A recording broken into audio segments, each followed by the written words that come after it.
Cobwebbed walls loomed over Leon as he lay strapped to a metal table. The dim light above him flickered sporadically, casting faint, shifting shadows over his emaciated frame. His wrists and ankles were bound in thick iron shackles that cut into his skin. The smell of old blood clung to the air, mingling with the scent of damp earth. It soaked into Leon's senses, an ever-present reminder of his deprivation. He was so thirsty. Across the room, standing motionless in the gloom, the brain warper waited. Tall and impossibly gaunt, his shallow skin stretched taut over his skull, his sunken eyes burned with a sickly glow. He approached Leon, his long, thin fingers gliding toward Leon's head with a slow, deliberate grace. The chill of his touch seeped into Leon's scalp, sending a tremor through his spine. You speak eventually. Leon grit his teeth, trying to brace himself, but it was pointless. He was nearly dry, his body ached, and his mind was clouded by the lack of blood. Without another word, the brain warper's psychic tendrils invaded his mind. The sensation was unbearable, like barbed wire threading through his thoughts, tearing apart his mental barriers. Leon convulsed, his muscles strained against the restraints. His mouth opened in a silent scream as the vampire's icy presence flooded his consciousness, pushing deeper and deeper, seeking the knowledge buried in his mind. Tell me about the tower, its plans, its secrets, its leader. Who's the spy the tower has inside the king's court? Leon could feel his memories being pried open, one by one, like the pages of a book being forcefully torn apart. He tried to hold on to something, but his mind was unraveling. No, I won't. The brain warper's grip tightened on his head, and the pain flared again. It felt as though claws were raking across his brain, peeling away layer after layer of thought. Your resistance is pointless. You're too weak, too consumed by thirst. I almost feel thirsty just wandering through your thoughts. He wasn't wrong.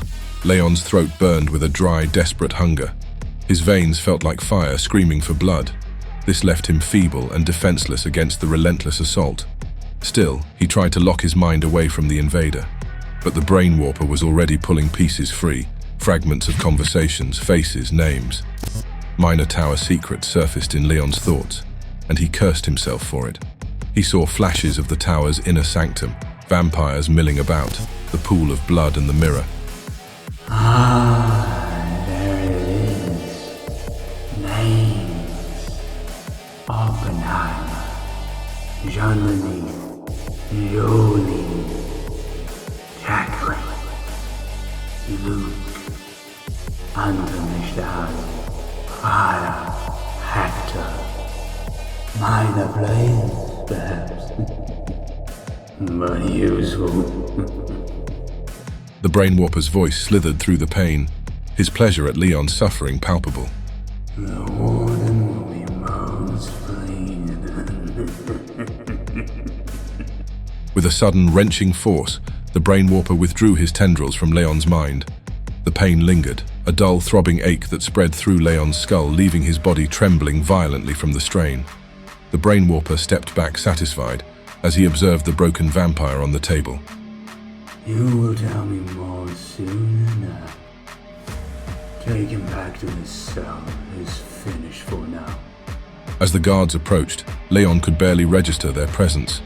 His mind was a shattered mess, pieces of his thoughts scattered and blurred, slowly getting back together. He heard the clanking of chains echoing through the winding tunnels as he was dragged along by the guards. The thirst screamed at him, a constant reminder of how close he was to breaking. Around him, the stone walls of the tunnels glistened with dampness, overrun with webs that shimmered faintly in the dim light. The cobwebs stretched across the corridors like a net. Every so often, Leon would catch a glimpse of a spider scurrying across the webs, its small black body disappearing into the shadows. In the corners of the passage, massive egg sacs bulged, pulsating with the promise of something dark and deadly inside. The heavy iron door clanged shut behind Leon as the guards tossed him into the cell. He stumbled forward, barely catching himself on the rough stone floor. Leon's wrists throbbed where the shackles had dug into his skin. He saw Javier slumped in a corner with his knees drawn up to his chest, his hands gripping his head as if trying to hold it together. Javier, you all right? It's the headaches. They've been getting worse. Since the fight with Course? Yeah. It wasn't so bad at first. I could manage, but now it's like my skull splitting apart. He winced, gritting his teeth as another wave of pain hit him. You should have said something earlier. Weird, isn't it? Why are we in the same cell? They could have split us up. Should have, really. It's intentional. They're watching us. We're being observed. Every conversation, every movement. They want to learn more about us. Maybe see how we work together and what we talk about. They're probably doing the same with Wade and Stephanie. Javier furrowed his brow, then winced as the movement triggered another sharp pain. But there aren't any cameras. I've checked 1,000 times. I always look for them, and there's nothing. No hidden lenses, no glimmers of light. Nothing. Doesn't mean we're not being watched. Magic, psychic monitoring, maybe even the spiders. Javier looked skeptical, but his headache was making it hard to focus. He grimaced, his hand clenching into a fist as the pain surged again. We'll figure it out. But for now, just hold on. We're not out of this yet. Leon said, though he wasn't sure if he believed it. He felt as helpless as ever. Javier let out a dry laugh, though it quickly turned into a groan as another wave of pain hit him. Ow. Yeah, I'll try. Leon glanced around the cell once more, feeling the oppressive weight of the prison bearing down on them. He couldn't shake the feeling that something or someone was watching, waiting for them to break. Later, in another cell, the door creaked open, and Wade was shoved inside by the Moroi guards. His body was tense and his expression unreadable. The door slammed shut behind him, sealing him in with Stephanie. The guards were gone as quickly as they had appeared, leaving the two of them alone in the dimly lit cell. Stephanie was pacing, her boots scraping the rough stone floor as she moved back and forth in a constant nervous rhythm. Her eyes, though calm on the surface, betrayed a hint of fear. She stopped mid-step when Wade entered, her gaze locking onto him. Wade, what did they ask you? Wade stood silent for a moment, his back against the cold wall. His jaw was clenched, his eyes dark with something close to anger. Finally, he spoke. They wanted to know about the tower, the leaders, the secrets, if we had any allies. They stood in silence for a time, the oppressive atmosphere of the prison weighing down on them. We have to hold on. They'll try to offer us deals, try to turn us against each other. We can't let that happen. Wade looked away for a moment as if considering her words. I know. My father taught me that. The people in the organization he worked for, they trusted him with the most compromising information. He never spoke. Not to the cops, not to anyone. Loyalty was everything. Stephanie's gaze softened slightly, but there was a flicker of curiosity. She stepped closer. You've mentioned your father before. It seems like he meant a lot to you. Wade's eyes darkened, his mind flashing back to the fight with Tom. Tom said something about my father during that fight. He said something about who killed him. I always knew it was Don Vittorio who gave the order to have him murdered, but now... Wade spoke as if he was still piecing together something, and Stephanie frowned, her curiosity deepening. What do you mean? What exactly did Tom say? He asked me if I knew who landed the shiv. He was so certain it was like he knew the one who actually murdered my father was someone other than a goon. He was trying to mess with your head. Maybe, but it didn't feel like it. Who was your father, Wade? You've mentioned him a few times, but I don't think you've ever told me his name. Wade's jaw tightened, and for a moment he was silent. Then, in a quiet voice, as if speaking the name could summon the past, he said, William Morning. Stephanie's eyes widened, her entire body tensing at the mention of the name. For a moment she was completely still, her usual calm shattered by a wave of shock.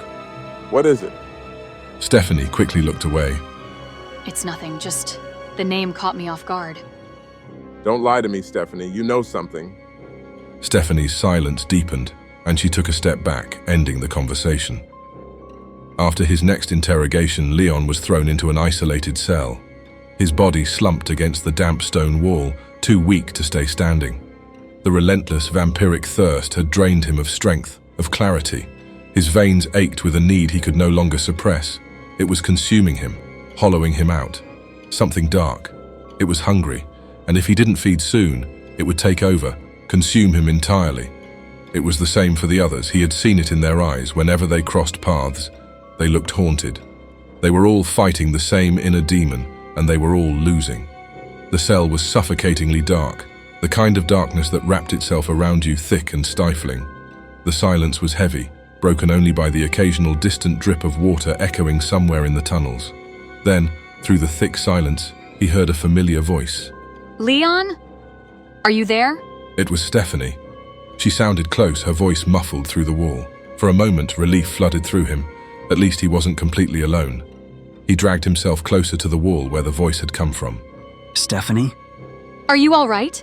I was worried about you. I'm managing. What about you? Are you okay? I'm holding on. But, Leon, have you thought about getting out of here? Do we have any plans? Orders from the tower? Anything that could help us? Leon's brow furrowed, suspicion creeping in. Why was she asking this now? And why through a wall when the guards could easily be listening? I'm not sure. We're all in this together. We'll figure something out. Leon, if you know something, you need to tell me. We're running out of time.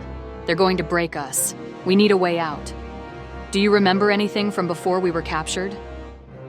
I don't know, Steph. We have to be careful. They're listening. They're always listening. For a long moment, there was no response. Was it really her? Did she turn on them and was working for the court? His thoughts were spiraling now, and he couldn't hold on to anything solid. Finally, the voice came again. You're right. I'm sorry. I'm just scared, Leon. We all are.